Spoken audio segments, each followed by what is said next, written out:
менен жалпы көрүүчүлөрүбүзгө салам. Кайрадан сиздер менен экран аркылуу көрүшүп жатканыбызга кубанычтабыз.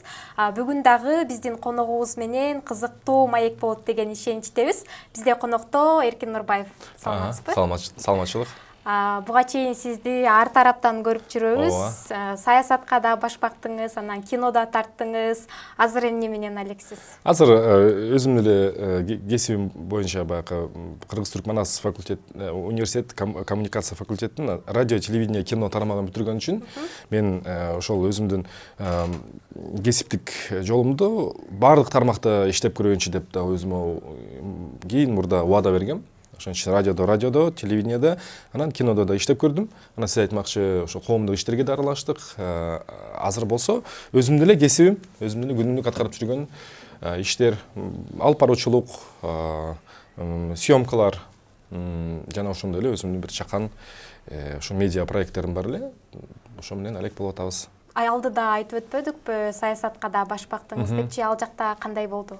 Ал жакта аябай жакшы болду. Себеп дегенде мен ойлойм 2020-жылга баш баксак кайра ал күндөрү эл, коомчулуктун талабы, жаштарга болгон талабы абдан күч эле. Биз ошол пикирлештер менен, замандаштар менен ошол элдин кайсы бир деңгээлге элге өзүбүздүн кызматыбызды өтөдүк, болгон күчүбүздү сарптадык, болгон билимибизди ортого салып, болгон аракетибизди жумшап көрдүк. Менин оюмча, эгер биз жаштар тууралуу сөз кыла турган болсок, анда биз үчүн, жалпы жаштар үчүн, мен үчүн дагы бул аябай чоң тажрыйба болду. Жана ушул тажрыйба кийин элибизге болгон кызматыбызга дагы, кызматка да жарайбыз го деп ойлойм да. Азырынча бир аз жайыраак да ал тарапта. Сиздин негизги кесибиңиз бул эми журналистикада алып баруучу, анан бул кесипти эмне үчүн тандап калгансыз? Эмне үчүн бул кесип? Эмне үчүн бул кесип? Чынында бала чактан бери эле эмеде телевидениеге аралашып жүргөм да менчи. Себеп дегенде мына азыркы күндө дүйнө жүзүн дүңгүрөтүп аткан Дибиллионс командасын башында турган Экалар, Чолпонай, ошо балдар, биз баарыбыз бала чакта тиги Акшола деген балдар хорунда да ырдап калгам. Ал жакта илгери бизди тартып жүрчү. Андан кийин Орозбек Мусакеев агайыбыздын КТРКнын астындагы балдар студиясы бар эле, илгери эсиңиздеби? Ошол жакта дагы алып баруучу болуп жүргөн экем. Кийин эстедим да. Ошон үчүн ушу бала чактан бери эле ушу камералардын алдында жүргөн үчүнбү, адам өзүнүн жолун, турмуштук жолун, кесиптик жолун кээде билип билбей, бирок аң сезимдин негизинде подсознательно орусча айтканда тандайт окшойт. Ошон үчүн мен ушул тармакта аралашып калдым да. Ушул жакта жүрүшүң керек дегендей эле болуп калды окшойт да. Анан азыр сизден ушул нерсени сурагым келип турат. Азыр журналисттин негизги максаты бул туура маалымат жеткирүү да. Ошентип билебиз. Анан азыр маалымат таратуу, маалымат жеткирүүнүн бир тармактары аябай көбөйдү окшойт, Блогерлик дагы пайда болду. Анан блогерлик менен журналисттин айырмасы эмнеде? Сиз ушул эми айырмасы барбы же окшоштуктары эмнеде? Албетте бар. Биз блогерлик тууралуу сөз кылып атканда, бул интернет айдыңында жүргүзүлгөн иш экенин түшүнүшүбүз керек. Себеп дегенде интернеттин пайда болгонуна мына 30 жылдын жүзү болуп калса, ошол 30 жылдын ичинде интернет өз ичинде бир канча революцияга doğru алмашты да, интернеттин жүрүшүндө. Веб 1.0, веб 2.0, веб азыр биз сиздер менен веб 3.0 доорунда жашап атабыз.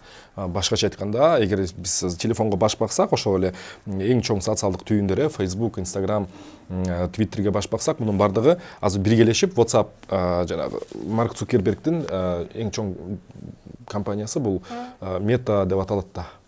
Ошондуктан биз азыр мета ааламга келип кептелдик да. Башкача айтканда, мета деген кандай түшүнөсүз? Мета деген өзү бул байыркы грек сөзү болсо керек да, приставка. Сөз эмес, приставка. Кыргызчасын тутам. Кыргызча түшүндүрүпкөнгө аракет кылсам, бул Переходи на О. Жаңы топтомунда гана Яндекс Плюс катталуусу 90 күнгө акысыз. Музыка жана подкасттарды угуу менен ырахаттан. Фильмдерди жана сериалдарды көр. Таксиге арзандатуу ал. Аудио китептерди окуу жана ук. Тезирээк кошул. Яндекс Плюс катталуусун 90 күнгө белекке ал. Переходи на О. Сага керектүүнүн баары алдыңкы оператордун бир эле тарифинде. Бир дүйнөнүн ичиндеги башка дүйнө жана бүтпөгөн чексиз мындай метанын логотипин көргөнсүзбү? Мындай чексиздиктин белгиси жатат да. Ал жакта мындай туура чексиздик эмес, мындай бир аз башкачараак. Может быть, бияктан монтаждан кошуп койсок болот да. Макул кошуп коебуз. Ооба, мындай метанын логотипин карап туруп, ошону жакшылап түшүнгөнгө аракет кылышык да. Себеп дегенде, ошол биз мета ааламга түшүп калдык. Азыр эгер сиз өзүңүз байкасаңыз, ошол эле TikTok азыр жаңы оюнчу кирип келди, же болбосо ошол эле Instagram кайра жаңы ичине дагы бир дүйнө киргизип, Reels деп дагы өзүнчө бир жаңылык киргизди. Мунун баардыгы ошол мета интернеттин өөрчүп жаткандыгы тууралуу кабар берет. Бүтпөгөн окуялар. Азыр адам баласы ошол окуялардын аркасынан кубалап аткан учур. Ал эми журналистика болсо, өзүн азыр аябай чоң критикага кабыл атпайбы? Журналистика кесиби өзү. Себеп дегенде, баягы журналистика дегенде биз баланс, маалыматтык балансты, журналистика этиканы биринчи эске алышыбыз керек. Анан маалыматтын ыкчамдыгы. Болчу да. Эл ушуну айырмалай алабы? Эми эл деген бул колдонуучу, маалымат алуучу, журналисттер маалымат издеп, талдап, ортого салып, анан маалымат таркатуучу болуп эсептелет. Чындыгында журналистика өлдү, журналистика бүттү деген сөзгө мен толук кошулбайт элем. Себеп дегенде, ошол маалымат океанында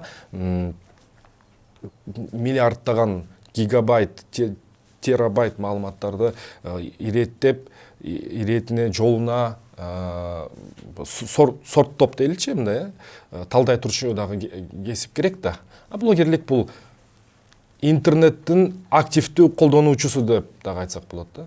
Блогерлик бул ошо интернетте жөн эле пассивдүү колдонуучу эмес, активдүү колдонуучу. Ал контентти бир гана кабыл алуучу эмес, контент берүүчү болуп эсептелет. Азыр эми дүйнө жүзүндө сиз менен биз гана эмес, жалпы илимпоздордун чөйрөсүндө, окумуштуулардын чөйрөсүндө, медиа эксперттердин чөйрөсүндө аябай чоң процесстер, аябай чоң талкуулар болуп атат. Биз кайсы ааламга түшүп калдык деп элдин баарынын башы маң.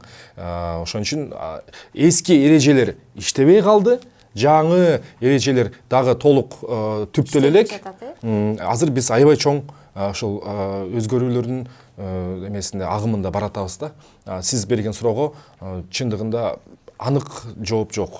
Изденүүнүн үстүндө болуп атат да баардыгычы. Журналист болуш үчүн 3 эң негизги сапатты айтып өтсөңүз эмне Мен керек? сизге рахмат айтам. Мени журналист деп атап атасыз, бирок мен өзүмдү эгер бул жакка титр кете турган болсо, өзүм тиги журналист атоодон бир аз алысыраак элем. Себеп дегенде мен анык билем, чыныгы журналистика эмне экенин. Бир убактарда өзүм дагы ошол тармакты изилдеп чыккам, иликтеп, аралашайын деп, ошол эле мисалы Азаттык медиадагы аябай чоң конкурстан өткөм илгери. Анан негедир мага классикалык түрдө журналистика көңүлүмө анчейин жаккан жок. Мен өзүм көңүл ачуу тармагында көбүрөөк эмгектендим. Ошон үчүн жөн алып баруучу десек дагы жарашабы мен тууралуу. Журналистикага аралашам, телеге же болбосо ушундай медиага аралашам деген жаштарга изденүү керек. Аябай көп көлөмдөгү билим, ар тараптуу билим алыш керек, китеп окуш керек жана бул өзү коммуникация деп аталгандыктан азыр дүйнө жүзү ошол коммуникацияга аябай чоң көңүл буруп атат. Биз ийгилик дегенде эле эң биринчи кезекте адам менен адам ортосунда мамилени кура билүү, коммуникативдик навыктарга жөндөмдөр деп которуп атпайбызбы кыргызча. Ошолорго ээ болуш керек. Жумшак жана катуу жөндөмдөр, soft skills, hard skills деп мен оюмча азыр мен аябай деле чоң жаңылык жарата албайм. Биз экөөбүз маек биякта жүргүзгүчөктө ушу 1 сааттын ичинде божомол менен дүйнө жүзүндө азыр канчалаган маалымат, канчалаган колдонуучулар кандай гана маалыматты азыр көрбөй эле. Мен чын айтканда азыр бирөөгө бир нерседе акыл айтыштан деле бир аз карманып турам да өзүмдү, себеп деген окуйм деген, билем деген, изилдейм деген киши изилдеп окуп билип атат да, менин оюмча. Өзүңүздү кино жаатында дагы сынап көрдүңүз, ооба. Студент кезден баштап эле кино чөйрөсүнө аралашып жүргөм. Ошол эле Курманжан датка тасмасында дагы бир эпизоддук ролум бар. Аны силер көрсөңөр мени тааныбай каласыздар. Мен анда жаш бала экем да. Туганын баарына мен Курманжан датка киносуна тартылгам деп аякта 4 күн 5 күн жүрдүм да. Деп анан бир сахнасы бар. Ошол сахнасы неме Скобелев генерал менен Курманжан датка, анан дагы бир генерал, атын унутуп калдым, ошо Талмач, котормочулар менен боз үйдүн ичинде экөө бири-биринин позициясын алмаштырып аткан кездеги бир сцена бар да. Скобелев башка генерал менен ордун алмашып аткан жеринде, анан ошол жерде мен жигит болуп, тиги чайбу ушундай сунгам да, мындай кызматтагы жигиттеринчи, анан аякка 4 күн эле ошол сахнаны тарттык да, анан улам колумду кадрга киргизип, анан мен далым менен тартылгам, анан ойлогом да, мен ошо көрөт болчу деп тууган тааныштын баарын премьерага чакырып, аябай күтүп, анан кино бүткөндөн кийин ушуну сен кайсы жерге тартылдың деп сурашкан да. Далым эле түшүп калыптыр да, көрсөтчү. Жок, айтайын дегеним, ушул кино тармагында кино 2 тармакка бөлүнөт, билесиз, бирөөсү коммерциялык кино, жалпы акча табуу максатында тартылган кино, анан фестивалдык кинолор. Башкача айтканда, баягы ой жүгүрткөнгө, искусствого көбүрөөк басым кылган кинонун тармагы бар да. Ошол мен ошол арт-хаус киного көбүрөөк аралашып калдым. Ал чакан кинолор, кыска метраждуу тасмалар, аны биздин эл көпчүлүгү бир учка уккандыр, бирок көбүнчөсү көргөн эмес. Ал көбүн эсе баягы фестивалдарга, дүйнөнү кыдырган ар кандай чакан тасмаларга оператордун жардамчысы, свет коюп да үйрөнүп көрдүм, үн жаздырып да үйрөнүп көрдүм. Айтор ошо киного мага кызык болгон баардык тармактарды дагы бир ошо кинонун бир өзүмдүн жашоомдун бир бөлүгү катары толугу менен мындай изилдеп көрүп чыктым десем болот да. Бирок аркы баягы ар жагында бир ушул чоңураак масштабтуу кино тартсамбы же тартылып калсамбы, же мага жарашыктуу бир роль бир күн болсо бир күн өзү келип калабы деп ойлойм. Себеп дегенде жашоо өзү токтобогон процесс, анан ошол процесстерде мен дагы өзгөрүп атам, эл дагы өзгөрүп атат, процесстер дагы өзгөрүп атат, элдин кино болгон талабы да өзгөрүп атат. Азыр байкап атасыңар, мындай кайрадан комедиялык жанрдан кайра драмага дагы ыктаган табитти көрүп атабыз. Ошон үчүн мен ойлойм, балким кыялымдагы бир кино, бир роль, зор роль мени күтүп турабы деп бир ичимде кыялым бар. Эгер ошондой роль мага бирөө татыктуу көрсө, эгер мен ошого чындап даяр болсом, анда балким аткарып калармын деп ойлойм. Азырынча андай мындай майда барат сунуштарга көп деле макулдугун берген жокмун. Бир күн келип клиптерден да көрүп жүрөсүз. Клиптерден эми клип деген ал өзүңүз байкагандай мен мындай да өзүмө сөз бергем. 20 жаштан 30 жашка чейин тажрыйба топтойм депчи. Менде негедир баягы эл катарында бир аз баягы бутка туруп кетсем, анан тезирээк оокат кылып, анан деген негедир менде жок болчу экен да. Эми азыр ошого бышып, өзүм даяр болуп, азыр турмуштук тиричилик маселелер менен көбүрөөк алек болуп атам, бирок ошол жаштар аралыгында мен өзүмө сөз бергем. Мен тажрыйба топтойм депчи. Анан ошол 27-28 жашымда керек болсо чоң саясат үчүн аябай жаш кезекте аралашып, 2-3 жылдай ошол коомдук саясий турмушту дагы көрдүм. Эч качан өкүнбөйм, себеп дегенде Кудай таалам өмүр бере турган болсо, ошол 10 жыл аралыгында, кесиптик жолдун 10 жылдык аралыкта өзүм топтогон тажрыйбаны кайсы бир башка тармактан сублимация кылып дагы чыгарамбы, менин адам катары, инсан катары, кесипкөй адам катары ошол өткөн жолум мага чоң тажрыйба тартуулап, мен жашоону негедир узун дистанция катары көргүм келет, аябай узак, анан сапаттуу жашагым келет да. Ошон үчүн учурдан пайдаланып, кээ бир көрөрмандарга да айтат элем, өзгөчө жаштар көрүп атса, көптөгөн бизнесмендердин эмеси, дүйнөдө ийгиликтери 40-45 жаштан ары болуптур да. Ошол эле саясаттагы жакшы ийгиликтер дагы бир 40-45 жаштан ары болгон экен. Бул белгилүү статистика. Ошон үчүн эч ким силерди кубалабай эле, эч жака шашпагыла, жашоонун даамын толук татып, кереметін көрүп, тажрыйба топтогула, колдон келишинче тажрыйба топтой бергиле, ал бир күнү силерге үчүн башка бир жагынан жакшы пайдасын береби дейм да. Жанагы марафон, анан тиги спринт деп бөлүнөт го чуркаганда. 100 метр, 200 метр, 300 метр. Азыркы карасам, көп адамдар интернетте баягы ийгиликтин аркасынан кубалап эле, башка бирөөнүн жашоосун көрүп эле, мен эч жака жетишпей атам, мен эчке колуман келбей атат деп да өзүбүздү жемелемей көп болуп калды да. Андай эмес, мен ага кошулбайм, караманча каршымын десем болот. Жашоо бул спринт эмес. Жашоо бул колдон келишинче марафон. Узак жашаганга аракет кылыш керек да. 40 жашка чейин тажрыйба топтоп иштеп, андан кийин ийгилик 40 жаштан кийин келет. Ар кимге карагандай. Мисалы мен өзүмдүн ошол буга чейинки 10 жылдыкты тажрыйбамды арнадым. Азыр болсо ошонун кайсы бир деңгээлде мөмөсүн татып атам. Четинен. Бирок айтып атпаймынбы? Эме шашпай жашаш керек болуп атат да. Кайда эле шашып баратабыз? Теги түшүнбөйм. Интернет бизди кубалап атат. Биз бир жака эле кубаланып баратабыз. Шашып эле баратабыз. Жашоо узак да. Мына азыр мисалы мен тең туштарым 30 жаштын ар жак бир жагы дейли. Азыркы медицинанын өнүккөндүгүн эске алсак, жашоонун сапаты адам баласы өзүнүн эволюциялык тарыхында эң жакшы бир сапатта жашап атпайбызбы? Ысык суу бар үйдө, муздак суу бар, отун жакпайсың дегенде кир жуубайсың. Биз аябай комфорттуу шартта жашап атабыз. Бирок ошого карабай дагы эле убактыбыз жетишмек түгүл, азайып бараткандай сезилип баратат да, убакыттын берекеси кетти деген силе. Көзүң ачып жумгучак эле мына жайдын ортосуна, жайдын башына кирип калдык дегендейчи. Ошон үчүн замедляйтесь деп атпайбы? Жайлангыла, болушунча жайлангыла.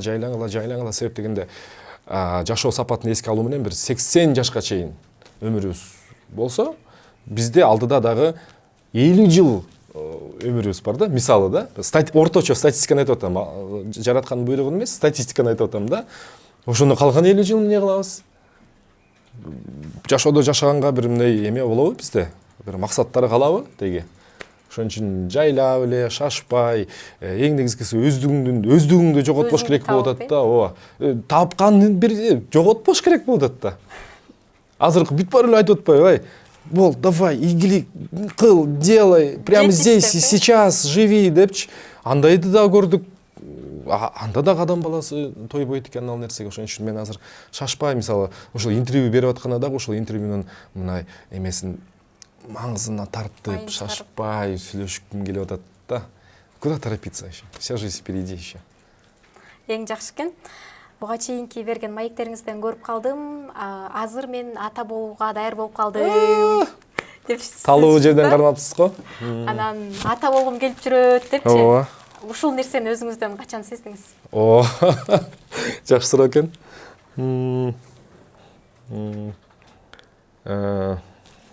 Эми өзүңөр билесиңер, тиги турмуштук маселе бул. Жеке маселелерге бир аз айтпайлы. Жок, сөзсөк болот. Ички туюм, ички сезим болсо керек да. Эме көчөдөн балдар көргөндө же болбосо өзүмдүн тең туштарым 2-3 бала болуп калышты. Анан ошолорду көрүп дагы мен деле пендемин да. Мен деле балким ичимен деп ойлонуп калам. Анан буйруган көрөбүз. Жаңы ким, качан, каерде, кантип, эмне болуп калат экен, анан бир жараткан билет. Менден болсо эмне? Менден инсан катарында аракет кыла берүү, алдыга умтулуу, ошол. Мындай бизге Кудай Таалам өзүбүзгө акыл эс кошо берди да. Акыл эс кошо берди, ошол акыл эс менен колдон деп берди. Ошол акыл эсти колдонуу менен алдыны көздө кете бериш керек, калганы буйруктан. Жана эң үстүдө айтып өтпөдүм, баар тараптуу депчи, баардык жактан өзүңүздү сынап көрдүңүз деп. Биз билбеген дагы кандай өнөрлөрүңүз бар? Ой, биз билбеген. Балким элге чыгар элек. Жөнөкөй жашоодо эмне менен алектенесиз өзүңүз? Неме кылгандан рахат аласыз? Мен эмеден телефондон мындай шахмат ойноп коймой жайым бар. Илги бала кезде шахмат ойночумун, профессионалдык деңгээлде ойногом. Биринчи разрядым бар шахмат боюнча. КМС ала албай калдым. Эртерээк таштап койдум окшойт.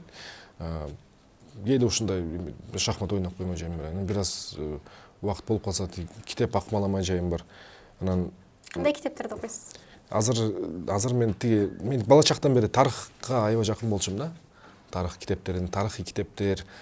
Азыр мен орустардын бир жазуучусу бар, азыркы современник Михаил Зыгарь дегендин Борис Ельцинин 96-жылкы шайлоо кампаниясы тууралуу китеп бар. Все свободны деген.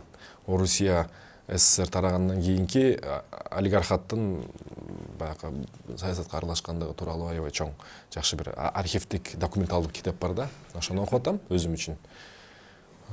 Азыркы китебим ошол. Анан кечегиде Осмонокун Ибраимов агайыбыз бар эмес беле? Мамлекеттик катчы убагында Аскар Акаев убагында ошо киши менен барып учурашып, дачасында бир күн кечке кубурашып, сүйлөшүп келгенбиз. Ошол кишинин «Всеобщая история Кыргызстана» деген китеби бар, жаңы чыккан. Ошол китепти экөөнү мындай параллельно алып кетип атам да, бирөө орусча, бирөө кыргызча. Эки тилде окууга аракет кылам да. Анан англисче дагы кичине неметиш керек болуп атат. Англисчем калып баратат да, практика жок. Өзүмдүн кээде жалкоолук кылып коем. Ошо англисчени акмалап коюп атам кээде. Англисче субтитрлер менен оригиналда сериалдарды англис тилинин оригиналын көрүүгө аракет кылам, жана Netflix'тегичи. Ошолор менен азырынча. Буга чейин айтып өтпөдүңүзбү? Азыр китапта тажрыйба топтоо менен эң негизгиси депчи. Анан өзүңүздүн купулуңузга толо турганчалык тажрыйба топтодуңузбу? Мен тууралуу же сиз тууралуу кеп кылып атканда биз жалпы Кыргызстандын контекстин эске алышыбыз керек да. Кыргызстан контекст дегенде биз эгемендик алганыбызга мына 30 жылдын гана жүзү болду. Өзүбүздүн дүйнөдөгү ордубузду издеп атканыбызга аз эле убакыт болду. Мен ардам айтып жүрмүн, биз аябай байыркы этнос болгонубуз менен аябай жаш нациябыз да. 30 эле жыл болду. Бул айырмасы асман менен жердей. Этнос бул башка тармак. Нация бул саясий нация. Демек, башкача айтканда биз кайсы башкаруу формасын тандайбыз, биз кайсы жол менен кетебиз деген сыяктуу биз саясий нацияны эми гана түптөп баштадык да. Ошол Кыргызстандын контекстинде мен өзүмдүн менин турмушум, менин жашоом, менин өмүрүм тыгыз байланышкан да өлкөбүздүн өнүгүү баягы тарыхы менен. Ошон үчүн өлкө дагы кандай изденүүдө болуп атса, мен да ошондой изденүүдөмүн. Кыргызстанда канчалык баягы бекемделген, бир аз мына пайдалуу бекемирээк институттар, коомдук институттар жок кесе да, эми гана түптөлүп баштады да. Жарандык коом, саясий маданият, керек болсо жүрүм турум маданияты эми гана биз түптөлүп баштадык. Ошон үчүн ошо Кыргызстандын контекстинде мен өзүмдүн тажрыйбамды өзүм сыйлайм да, өзүмдүн тажрыйбамдычы. Ал кийин мен өзүм үчүн, үй бүлөм үчүн, менин чөйрөм үчүн, менин коомум үчүн, менин жерим, анан элим үчүн кандай пайдасын тийгизет, аны убакыт ырастап, убакыт көрсөтөт да. Ошон үчүн мен кандай айтсам, түпөйүлмүн да, өзүмдүн тажрыйбама мындай ыраазымын. Кийин эмеси чыгабы дейм да. Анан да кошумчалай кетчү нерсе, мен бир нерсени байкадым. Бул чыгармачылык тууралуу сөз кыла турган болсок, бул ар кимге ар кандай иштейт. Бир жарк этип анан жок болуп кеткен өнөр адамдарын да көрүп келебиз. Чыгармачылык кээ бир сорттор бар да. Алманын кээ бири аябай эрте жайда бышып, анан күзгө чейин солуп жок болуп кетет го. Кээ бир сорттор бар, апорт сыяктуу, аны кышы менен камбада сактап, анан кышы менен ошол жактан үзүлүп, сабагынан үзүлсө дагы кышы менен ошол жакта ширесине толуп, даамына чыгып, анан баягы кеч кышта же болбосо эрте жазда жеген дагы алманын сорттору бар. Ошол сыяктуу эле чыгармачылык адамдардын арасында дагы өзүнүн бир категориялары болсо керек да. Мен ойлойм, менин чыгармачылык потенциалым, кээ бир кыялдарым эми гана өзүнө мындай толуп келатат деп ойлойм да. Жыйынтыктарын силер көрөсүңөр, эл көрөт. Азыр бир багытты өзүмө кызыгуу менен тандап алдым элем. Аны айтпай турайын.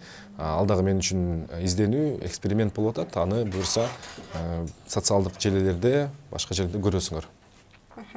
Рахмат. сиздин ишмердүүлүгүңүз туурасында, жумушуңуз туурасында сүйлөштүк. Эми үй бүлөгүңүз туурасында сүйлөшсөк макулсузбу? Макулмун. Сизде негизи үй бүлө куруу үчүн эки адамда кандай сапаттар болуш керек экөөнү бириктирген деп ойлойсуз? Мен бир нерсени так түшүндүм. Аял эркек мамилесинде болсун үй бүлө болсун жөн гана кыз жигит, эң негизгиси кыз менен жигит ар бирөөсү өз өзүнчө кандай келечекти көрөт, келечектин сүрөтү кандай ар бирөөсү үчүнчү. Себеп дегенде мындай турмуштук, орусча айтканда бытовой маселелердин көпчүлүгүн 99%ын сүйлөшүү аркылуу чечсе болот го деп ойлойм да. Кити мага бул жагат, бул жакпайт балким аябай курч тема бар, жанакы ала жипти аттап кетүү деген дагы темалар бар.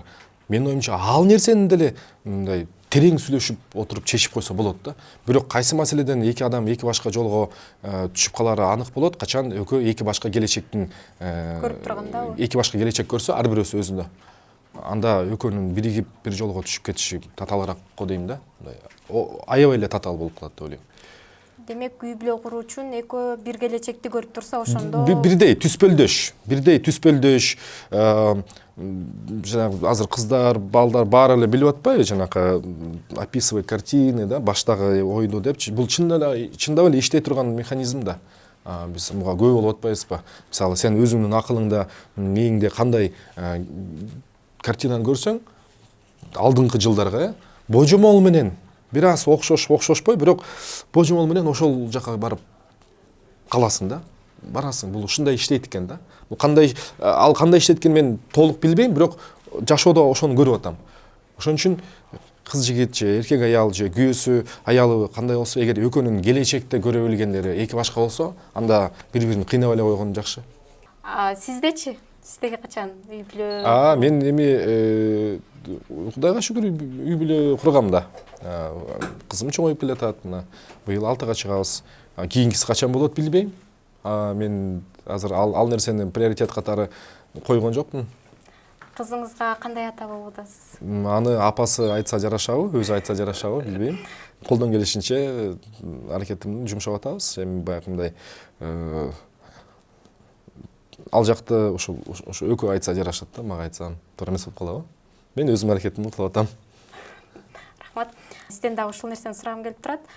10 жыл мурдакы эркин менен азыркы эркинди салыштырып бере аласызбы?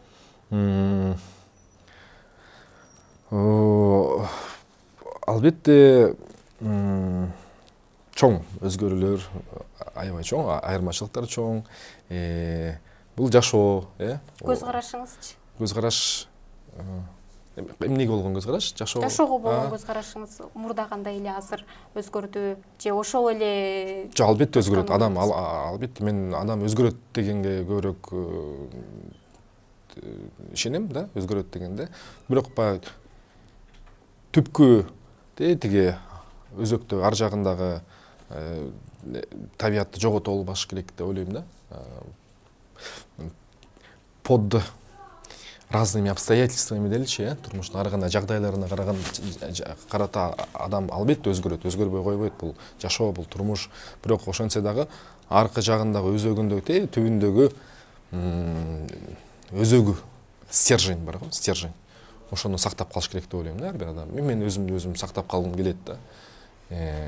Мен бала чагыман оюнкараак, шоураак,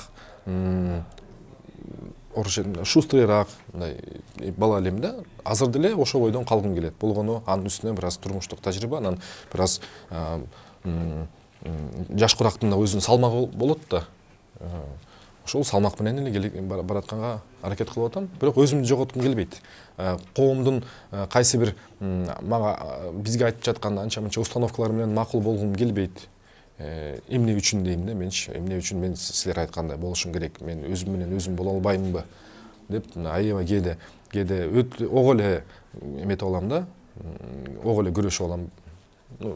Эң негизгиси мен өзүмдү жоготкум келбейт. Ушул аламаттачы жанакы ааламдашуунун алкымы өзүнчө бир аламат болуп эле телефонго кирер замат миллиондогон башка турмуштар, миллиарддаган башка окуялар башыбыз маң болуп эле өйдө ылдый секирип эле мен ким болдум, эмне болом деп баардыгы бир аз коомдо бир эме көрүп атам да мен, тревожность, өзгөчө биздин поколениеде кесип алмаштырыш керек болуп калып атат кээ бир учурдачы. Менин досторумдун бир 30-40% ошо 30ка жетип 30тан ашканда кесибин алмаштырып кеткендер болуп атат азыр. Кээ бир кесиптер өзүнүн актуалдуулугун жоготуп атат. Ошол эле баягы айтпаган мен эле калдым. Жанакы жасалма интеллект өзүнүн таасирин тийгизбей койбойт, тийгизип атат. Ошондуктан биз аябай чоң өзгөрүүлөр доорунда жашап атабыз. Мен өзүмө дагы, ушул бизди көрүп жаткан көрөрмандарга дагы, менин замандаштарыма дагы ошо өзгөрүүлөргө туруштук берип, өзүбүздүкү жоготпой, стерженди, өзөктү бекем кармап, анан ийкемдүү болушка үгүттөйт элем да, ийкемдүүлүк, адаптивность. Өзгөрүп аткан болуп аткан өзгөрүүлөргө өзгөрүмдүү болуп, ооба бир аз ийкемдүү болуп, кетүүнү заман өзү талап кылып атат да. Бир жерде катып туруп калыш кичине азыр татаалыраак болуп калышы мүмкүн. Ар кандай социалдык стартовый точкалар ар кандай, турмуштук позициялар ар кандай, бирок заман өзгөрүп атканын биз моюнга алышыбыз керек. Өтө тез ылдамдыктар ааламына түшүп калганын дагы түшүнүшүбүз керек, анык. Анан ошол ылдамдыктарга көнө билип, ылдамдыктын ыргагына түшө билип, анан адаптивдүү, башкача ийкемдүү турмуш курганга аракет кылышыбыз керек болуп атат баарыбыз. Биздин поколениянын астында өзгөчө аябай чоң эмелер, чакырыктар турат да, вызовы. Ошол жашоодон эмнеден ырахат аласыз анда, көңүлүңүз көбүнчө? Жашоодон достор менен жолугасың, эл катары көптөн бери көрүшпөгөн досторуң менен жолугуп, бир жерден отуруп, чай ичип, баарлашып, сухбатташып, дидарлашканга эмне жетси, мисалычы. Ата-энемдин алдымда бар болуп тургандыгы, алардын оорубай, сыктабай, көз алдында болуп тургандыгы, балдарыбыздын чоңоюп аткандыгы, ошол жашыл табият бүрдөп, гүлдөп, чымчыктар сайрап аткан ушул жашоонун баардыгы рахат болсо керек да. Жашоонун өзүнөн азыр жашоонун өзүнөн болгон жерден рахат алганга аракет кылып атам да. Даже экөөбүздүн сүйлөшүп отурганыбыздан деле мындай болушунча рахат алып атам да азыр деле. Эң сонун анда биз бүгүн негизи азыркы журналистика туурасында сүйлөшөлү дегенбиз да. Ооба да. Анан өзүңүз тиги үй бүлө, анан пландар деп туруп албадыңарбы? Мен бардык суроолорго жооп бергенге даярмын. Бурул. Анан сиздин жаңы ушул журналистикага алып баруучулукка дейличи, алып баруучу дедиңиз го жана ошол жака аралашып келаткандагы, анан азыркы алып баруучу, азыркы журналисттердин айырмасы барбы? Кандай мындай? Мен критика айткым келет көп эле жергечи, көп эле адамдарга айткым келет, бирок негедир өзүмдүн фокусумду, ички фокусту башка адамдарга көңүл бургум деле келбей калды да. Ар бир адам өзүнүн тажрыйбасын жашап өтсүн, ар бир адам өзүнүн керектүү деңгээлде критикасын жашап өтсүн. Биз деле мына могул жакта маңдайымда кесиптешим отурат, Кайраке менен Канышай болуп тиги НТС'те иштеп жүргөндө деле далай биз деле мүдүрүлүп, далай биз деле жаңылышып, биз деле дароо болуп кеткен жокпуз да. Азыр деле боло элекпиз. Ошон үчүн жалпы деңгээл тууралуу айта турган болсом, айта алам. Деңгээл ортодон төмөнүрөөк негизи. Жалпы билим сапатынан алып баруучулар, журналисттер өзгөчө, мен жүрөгүм өзгөчө кыргыз тилдүү журналистикага башкача өйкөйт да. Себеп дегенде бир аз сапат жетишпегендей, бир аз эрудиция, билим жетишпегендей сезилип кетет көп жерденчи, кыргыз тилдүү медиадачы. Анан ал конкреттүү түрдө көрүнүп деле калат да. Ошон үчүн мен ошо аябай чоң кыялым бар, ошо мен деле кыргызчам, менин кыргызчам ишенесиңиз эми мына өзүнүн баралына толуп келатат. Анан мени кыргыз тили мектебине, кыргыз тилдүү мектепке жөнөткөн мамама чоң рахмат. Өзүм орус тилдүү райондо чоңойгом, орустар менен орус болуп эле чоңойгом, дүйнө таанымым орусча болгон. Азыр деле ойду, мен ички оюмду ойлонуу процесс орусча жүрөт меники. орусча жүрөт. Бирок кыргызчаны азыр дүйнө жүзүндө баягы улуттук идентификация деген маселе курчтуруп атпайбы кыргыздар? Биз кимбиз, кайдан келгенбиз, ким болуп атабыз, кайда барабыз деген сыяктуучу. Ошон үчүн кыргыз тил маселеси аябай курчтуруп атат. Мен кыргыз тилдүү ушул медиада көбүрөөк бир аз кирешеси азыраак болсо дагы, кыргыз тилдүү медиада киреше кичине азыраак. Аны моюнга алып коюш керек да. Ошол эле блогерликте, мисалы мен Инстаграмда орусча сүйлөп, орусча сюжет жасап, орусча рилс тартсам, алда канча көбүрөөк эме алып келиш мүмкүн. Просмотр и просмотр эмес, тиги акчалай деле киреше. Кирешечи.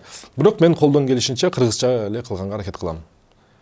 Сизди маекке чакырардан мурда сиздин баракчаңызды да бир аз барактадым. Анан ой толгоолорду жазып калат экенсиз, сүрөттөрдү киргизип, деги эле Инстаграмга канча убакыт коротосуз? Көп деле эмеспи?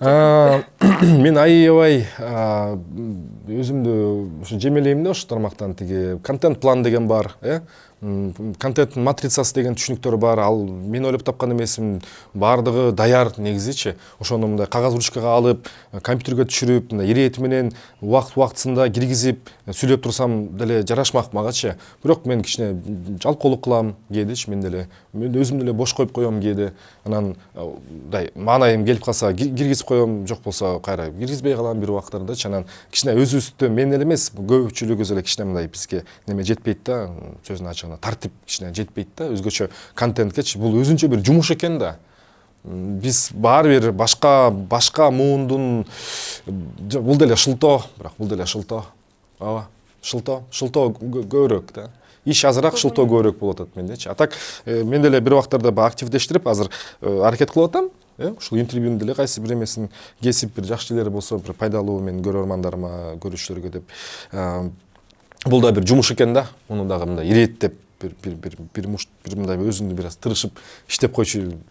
Бул жумуш да. Инстаграм бул жумуш экен да. Бирок баракчаңыздан киреше келет, Киреше эми кирип башта мен түшүндүм ал кантип киреше табыш керек экенин, кандай экенин. Себеп дегенде бул башка дүйнө болуп атпайбы? Виртуальный дүйнө да.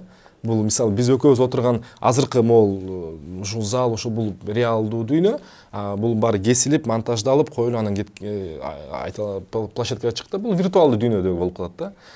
Ошон үчүн бул дагы бир жумуш экен да. Буга да бир көңүл буруш керек экен. Мен кичине ушул жумушка кээде барбай коем, кээде кечигип калам, кээде чыкпай коем.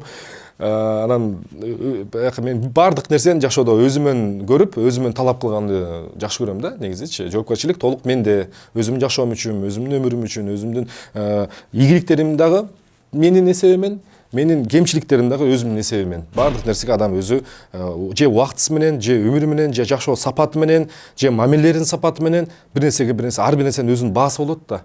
И мы все за что-то всегда платим. Ошон үчүн мен аракет кылам өзүмөн жашоонун суракты өзүм прокурор, өзүм адвокат болуп турам да. Саясатка дагы аралашкансыз да. Азыркы саясатты кандай көз караштасыз? Азыркы Кыргызстандын иш алып баруусуна кандай көз караштасыз? Эми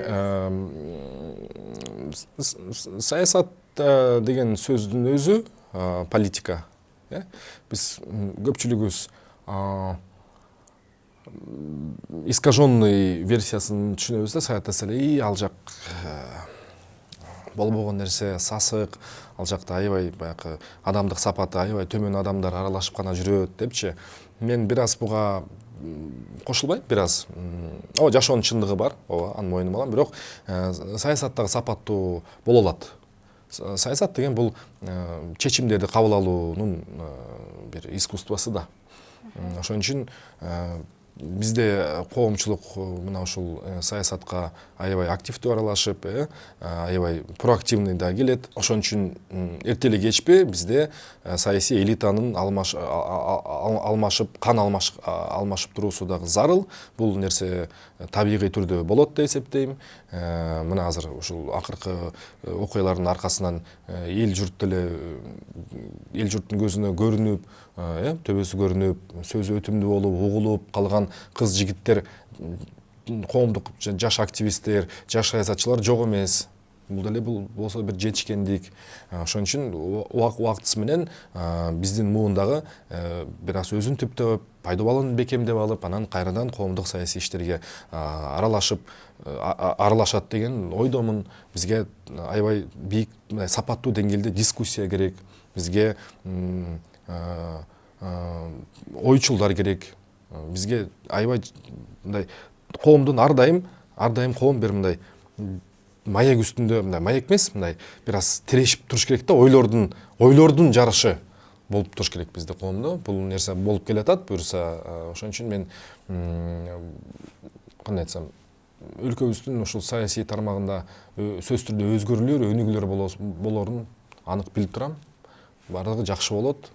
Талаш тартыштын аркасында бир чындык ортого келип чыгат. Ооба. Сизчи, сизди саясаттан күтсөк болобу? Мен азыр өзүм үчүн саясатты, мен түшүнгөн саясатта бир аз токтото турдум.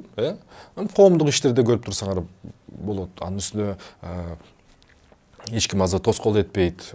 Социалдык тармактар бар.